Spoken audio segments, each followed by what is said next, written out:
उत्तर प्रदेश गाजियाबाद के लोनी में हुआ ट्रिपल मर्डर केस का पुलिस ने अब खुलासा कर दिया है और उस मिस्ट्री पर से 24 घंटे के दरमियान पर्दा उठा लिया है। मैं आपको बताना चाहता हूं कि जो घर के मुखिया रईसुद्दीन और उनके दो बेटे अजहरुद्दीन उर्फ अज्जू और इमरान का जो कत्ल किया गया था, पुलिस ने अब उसका खुलासा कर दिया है और किसी और को नहीं बल्कि कातिल जो निकला वो सगा रईसुद्दीन का भतीजा निकला, यानी छोटे भाई का बेटा। और क्यों उसने मारा वो तमाम तफसील भी आपको मैं बताना चाहूँगा। आपसे कुछ देर पहले जो एसएसपी गाज़ियाबाद हैं अमित पाठक, उन्होंने एक प्रेस कॉन्फ्रेंस की और पूरे तौर पर बताया इस कहानी के पीछे वजह क्या थी कत्ल की। अयूब नाम का वो शख्स गिरफ्तार किया गया है जिसने इस पूरे हत्याकांड को अंजाम दिया।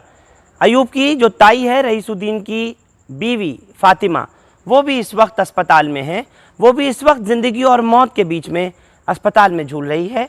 जैसे आपको कल लाइव तस्वीरें दिखाई थी 3 जनाज़ों की, जिसमें रईसुद्दीन, अजहरुद्दीन और इनका छोटा वाला बेटा इमरान, उनको तदफीन कल की गई।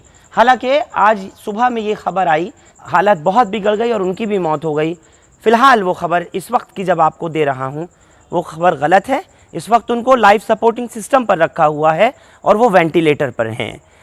पूरा घटनाक्रम क्या था ये ज़रूर सुन लीजिए। दरअसल अयूब जो कि भतीजा है रईसुद्दीन का, उसके पास पैसे की कमी पिछले काफ़ी टाइम से पड़ रही थी। कबाड़ का काम करता है। अयूब मलिक चाहता था कि अपने ताऊ से यानी रईसुद्दीन से उधार ले लूं। 10 लाख रुपए की उसने मांग की और ताऊ से कहा कि मुझको 10 लाख रुपए चाहिए आपसे। ताऊ ने मना किया कि मैं नहीं दूंगा। पिछले कई दिन से लगातार इस बात का दबाव बना रहा था कि किसी भी तरह से मुझे पैसा दे दीजिए ताकि मैं अपने काम को, जो कबाड़ का काम करता था, उसको आगे बढ़ा सकूं। लेकिन खुले तौर पर ताऊ ने मना कर दिया कि मेरे पास पैसा नहीं है। 28 तारीख की रात को तकरीबन 3 बजे, जैसा कि एसएसपी गाज़ियाबाद के ज़रिए हमें मालूम हुआ कि पुलिस कंट्रोल रूम से इत्तला मिली थी कि टोली मोहल्ला लोनी के अंदर कोई ज़ख्मी हुआ है गोली चलने की वजह से। उस मकान पर पुलिस पहुंचती है और स्टाफ पहुंचता है और जाकर के देखते हैं तो वहां पर लहूलुहान पड़े दोनों बेटे अजहर इमरान अपने बाप के साथ पड़े हुए हैं ज़मीन के ऊपर और एक बेड के ऊपर। खुद जो रईसुद्दीन हैं उनका भी दम निकल चुका था और दोनों बेटों की भी मौके पर मौत हो चुकी थी। इसके बाद में मामला आगे की तरफ बढ़ता है। हुआ ये कि जिस वक्त में अयूब 28 तारीख की रात को अपने ताऊ के घर पैसा मांगने के लिए गया था तो उसने तभी पैसे की मांग की थी और ताऊ ने मना कर दिया था। वो रुक गया, वहाँ पर ठहर गया था।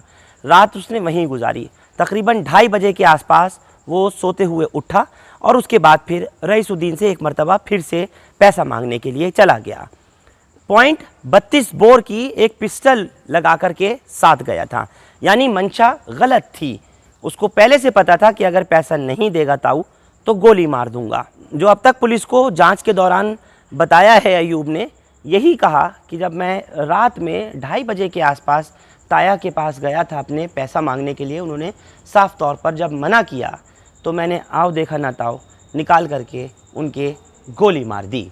गोली की आवाज़ जैसे ही सुनी तो जो बड़ा बेटा था इनका अजहरुद्दीन उर्फ अज्जू, सबसे पहले वो आया और जैसे ही उसने देखा कि बाप के गोली लग गई, खून निकल रहा है, ज़मीन पर है और मारने वाला अपने सगे चचा का बेटा अयूब है, उसने तुरंत उसको पकड़ना चाहा तो अयूब ने उस पर भी गोली चला दी।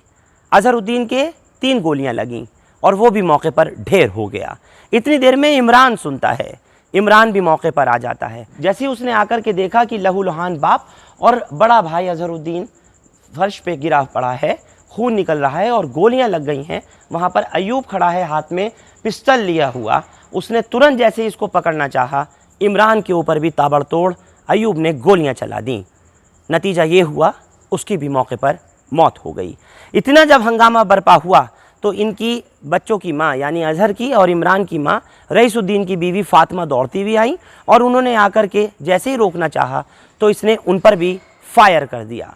जो मैंने कल आपको बताया था कि उनके जॉ लाइन में जबड़े के ऊपर जो गोली लगी वो आज भी क्रिटिकल हालत में है और इस वक्त उनकी हालत बहुत सीरियस है। कंडीशन बहुत तशवीशनाक बनी हुई है। अफसाना जो कि अजहरुद्दीन उर्फ अज्जू की बीवी थी, उसने जिस वक्त उसको पकड़ना चाहा तो इसने फायर किया, लेकिन वो नहीं चला।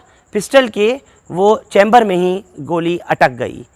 उसी वक्त में भाग दौड़ हुई और किसी तरह से इसकी शर्ट का वहीं बटन टूटा, ये शर्ट फेंक करके भाग गया। छत के रास्ते दूसरी जगह टोली मोहल्ले में कूदा और वहाँ से निकल गया। ये तमाम वारदात जो थी, इसके आने और जाने का पूरा किस्सा पड़ोस में लगे हुए सीसीटीवी कैमरे में कैद हो गया, जिसको कि पुलिस ने कल ही बरामद कर लिया था। हालांकि शक की सुई एक नज़र को अफसाना की तरफ भी, अजहरुद्दीन की बीवी पे भी जा रही थी और अफसाना ने भी कल पुलिस के सामने तमाम गवाही पेश की और अफसाना ने पुलिस के सामने कल ही पूरे तौर पर अपना बयान दर्ज कराया। लेकिन जब अयूब को पकड़ा गया तो अयूब ने पूरी बात को वाजह कर दिया, पुलिस के सामने खोल करके रख दिया। इस ट्रिपल मर्डर केस से कई सवाल अपने आप में खड़े हो गए। हालांकि कल अफवाहों का बाज़ार बहुत गर्म रहा, लोग एक दूसरे को तरह तरह से इसकी जो खबरें हैं वो सोशल मीडिया के माध्यम से देते रहे।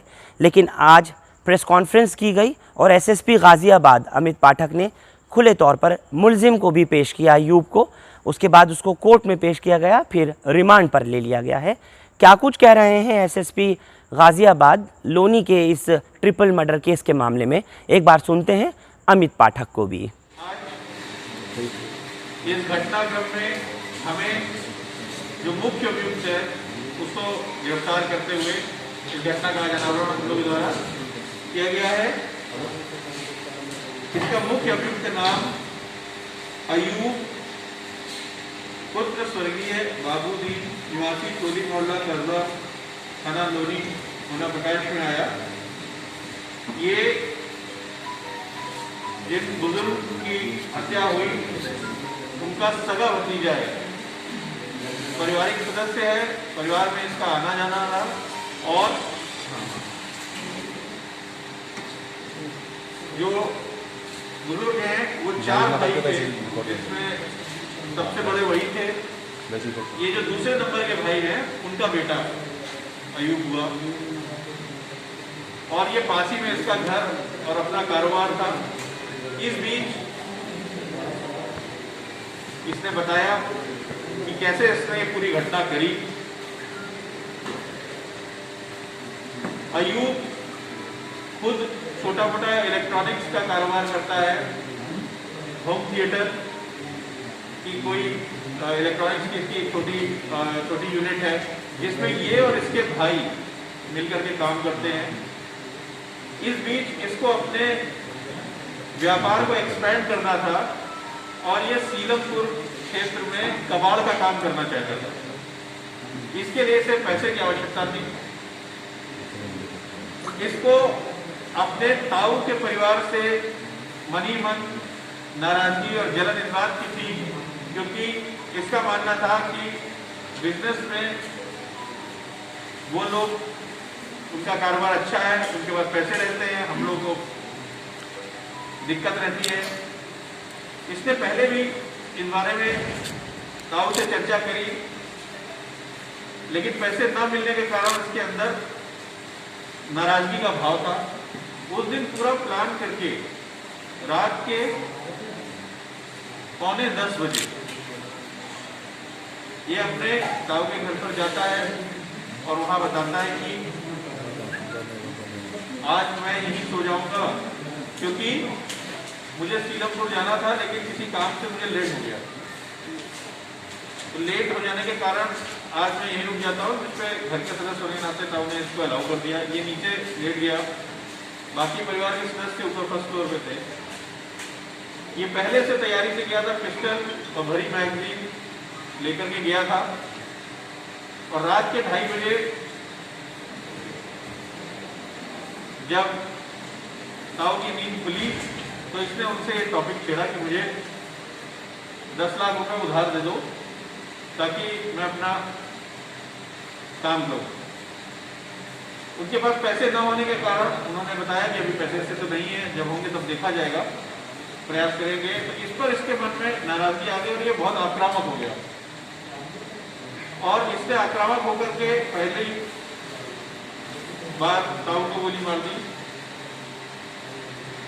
और वहां से निकल करके, क्योंकि फ्रंट गेट बंद था। इसने पहले तो ये सोचा था कि चाबी ताऊ के पास होगी, मैं उसको खोल करके निकल जाऊंगा। ये बाद में गोली की जब तेज आवाज हुई तो इसने भी रिएक्शन में चाबी वगैरह ढूंढने की बजाय बाहर से शोर भी हुआ कि क्या हुआ, कुछ आवाज भी आई इसको। ये सिंपली वहां से निकलता है और ऊपर की तरफ भागता है। जब ऊपर की तरफ जा रहा होता है तो रास्ते में एक एक करके इसके जो कजिन ब्रदर्स हैं वो एक एक करके पीछे आना चालू होते हैं और ये सब पे वार करता चला जाता है और कोई पहचान न ले, बस इसलिए इसने कहा कि मैंने उन पे वार किया। और पहले एक ब्रदर फिर दूसरे ब्रदर पे, वो दोनों ब्रदर अपने को बचाने की कोशिश में नीचे की तरफ भागते हैं। वहां पर इसकी ताई मिलती है, इनको लगता है ताई मुझे न पहचान ले, और तब तक आसपास भी शोर होने लग जाता है फायरिंग से। और ये उस दौरान वो लोग इसको पकड़ने की भी एक बार कोशिश करते हैं, अपने सेल्फ डिफेंस में भी और अदरवाइज। और फिर ये छत पे जाता है, छत से होकर के पीछे की साइड लटक जाता है, लटक करके फिर एक छत पे कूद जाता है और वहां से फिर उतरते हुए भागता है।